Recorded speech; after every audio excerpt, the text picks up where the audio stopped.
So when you are gaining weight, say you're trying to get a little bit stronger, and people are, generally say if you get bigger, generally you're getting stronger.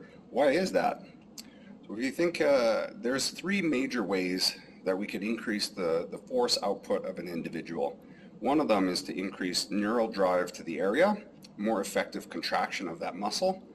So we can take a simple one like the bicep, for example.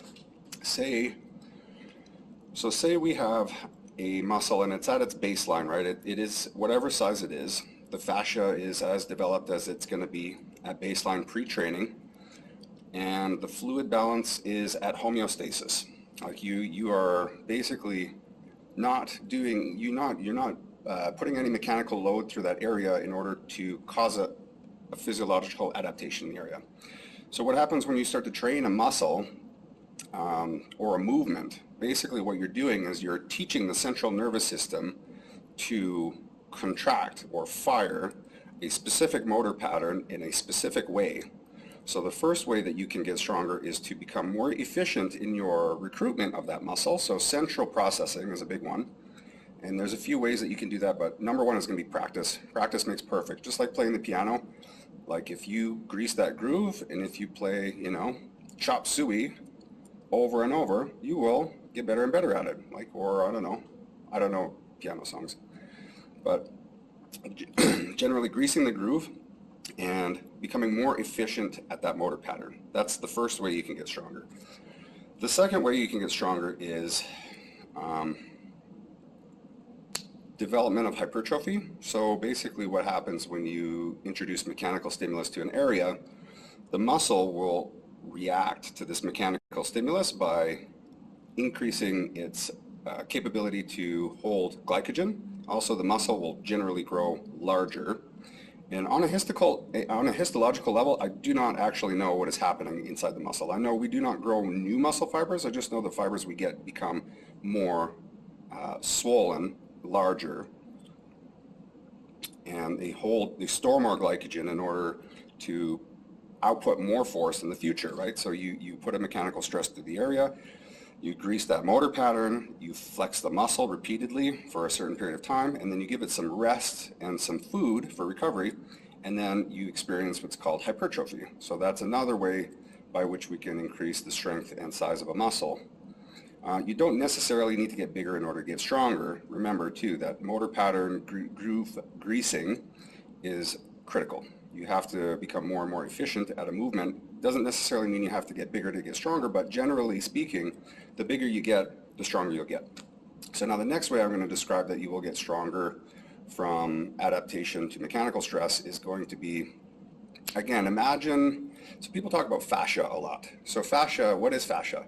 Fascia is, if you don't know anything about the structure of a muscle, my arm is getting tired. If you don't know anything about the structure of a muscle, there is generally three layers, right? So the first one is like the actual muscle fiber itself, the individual muscle fiber, and that, again, I've only got one hand to kind of show, but the sarcomeres are long, right? And when they're in a lengthened position, they have this contractile ability, right? There's a length-tension relationship. So when a muscle is relaxed, it has so much room that it can contract, and that happens along the entire length of the muscle. And so this is super critical. This is super critical to understand why getting a bigger muscle will create more tension in that myofascial meridian, on that line, that system, and will increase your contractile capability. So there's this fascial net surrounding each individual muscle fiber. This is called, in the deepest layer, is called the endomysium, and it is made of collagen fibers, basically. So there's also bundles of individual fibers are called fascicles. This is also bound by another layer of fascia. This is called the deepest layer is the the middle layer is called the perimysium, and then the outer layer is bundles of bundles, which is called, that's like the full muscle, right? We're just talking about the whole bicep in this context. And that is also bound by an exterior layer of fascia that is called the eipmysium.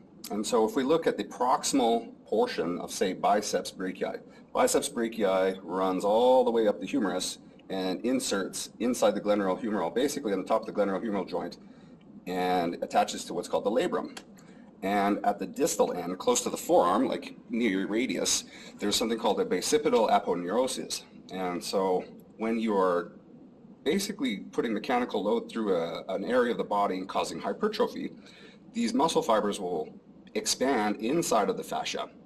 This creates basically, imagine like a car tire, and you're going to blow a bunch of air into the car tire, and the tire is getting tighter and tighter and tighter. So now we have a situation where, say we're going to say there's no hypertrophy when we're in extended state, we will have less tension than if we have hypertrophy in that muscle and we're in extended state. So this is like a stretched state, basically. So now if we have more size, there's more pressure, there's more tension inside this fascial net, inside this fascial system. And then when you contract, basically you can create more force because now we have increased the tension in the system. And if the fascia is ready to take that load, we can produce a greater force because of this increase in hypertrophy, this increase in storage of glycogen. And of course, I don't know if everybody else knows this, but when your body stores excess glycogen, when your body stores glycogen, basically it has to pull water in with it. So the general rule in bodybuilding is for every gram of carbohydrates you intake or store, you will also store 2 grams of water. So 1 gram is 3 grams, basically. This is pretty simple bodybuilding math. And so remember, the first way is to increase your motor efficiency through central processing, right? That's just greasing the groove in practice, becoming more effective at motor recruitment. That is the central thing. Then we expand the muscle, tighten the fascia. Now we have created what's called elastic tension in this tensegrity system. Your body is a tensegrity system. And what is the tensegrity system? I've been trying to read the definition so I can clearly explain it pretty easily. Again, my arm's getting tired. I'm going to switch hands. A tensegrity system is a system of a bunch of levers that have basically soft parts that can pull and approximate these levers and distribute force to basically erect and otherwise what would otherwise be a flaccid system, basically. So if you have no muscle tone, you will collapse on the floor, basically. So you have to have some tone on these muscles of posture in order to even sit up, right?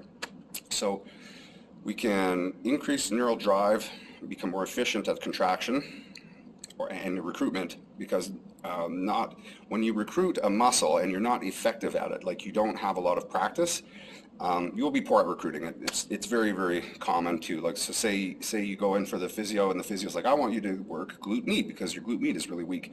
You're going to try these exercises and you're not really going to feel the contraction you're looking for, probably for the first couple of weeks, because you are inexperienced at this groove. It's like learning how to speak another language. You need to learn how to flex this muscle. You need to learn how to access this area of the body. You need to continually learn how to use it more and more effectively. And that's essentially the crux of all training, all physical training. Doesn't matter if it's powerlifting, doesn't matter if it's cycling, doesn't matter if it's playing the piano. Generally the same idea.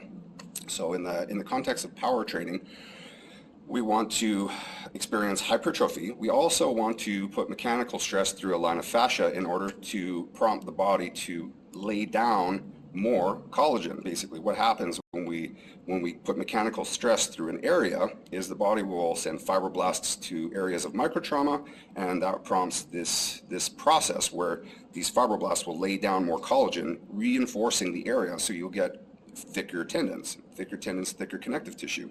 And what does that do? Well, say we've got a very, very tight and hypertrophied arm, and now to finally get it extended, we actually have to work to fully extend. We have passive elastic tension in the system now, and so when you go to contract, you already have a certain amount of tension trying to flex the arm. This is also the third way, I believe, that it is prudent, right, to focus on building strength. And then one more way, I mean, I guess this ties in with hypertrophy, right, is hydration. So I like to call it hydraulic pressure. So if you have an increased retention of fluid in the body, that further fills the fascia with fluid and stretches it, which creates passive elastic tension in the bottom of a range of motion. And so when you go to contract a muscle, there's already force approximating one joint towards another without any contraction occurring. So now when we contract, say an arm like this, say my arm is usually bent a little bit, and to get it straight I have to flex the tricep. So maybe I have like a few grams of flexion passively because the fascia and everything is filled and tight. It doesn't exactly work like this, but this is generally the idea too. So like if you've ever been a deadlifter and you have a hard time getting to your feet, you'd be like, damn, today's going to be a really good deadlift day because I have so much passive elastic stored tension in my posterior chain that when I go down to grab the bar and load and just get set, you can literally see a 600-pound bar almost float off the ground, and you're just setting your lats. You're just flexing your glutes. You're just getting ready to pull. And then when you rip, you've got so much passive elastic tension in that system that all you have to do is contract. Like, so say like guys who say are 600-pound for reps deadlifters, posterior chain is experiencing some good hypertrophy, some really good motor recruitment, and you're very tight getting down to the bar. If you're too tight, it'll pull you out of your groove. But if you're in the right spot, like the sweet spot, anybody who's pulled a big number will know what I'm talking about. When you get tight, you're basically taking all the slack out of the bar, and then you contract. Now the bar fucking flies.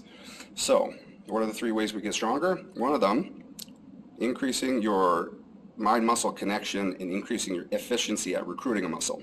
What's the other way? Hypertrophy, basically expanding the muscle inside the fascia, which causes passive elastic tension to be developed. And one other way we can augment strength is by augmenting our fluid balance, which can further fill the muscle and which will cause more passive tension in the system, thereby making you potentially more effective at contracting that muscle. As long as that fascial net is prepared to take the load that you're going to place on it, you shouldn't really experience any deleterious macro trauma, right? In training, it's very common, and actually something that you want to experience is micro trauma, but you want to allow your body a sufficient amount of time to recover from this trauma in order for these fibroblasts to do their job, in order for hypertrophy to occur, in order for the body to replenish its depleted stores of glycogen, and therefore increasing your overall strength. So, the more you know. I'm going to go train.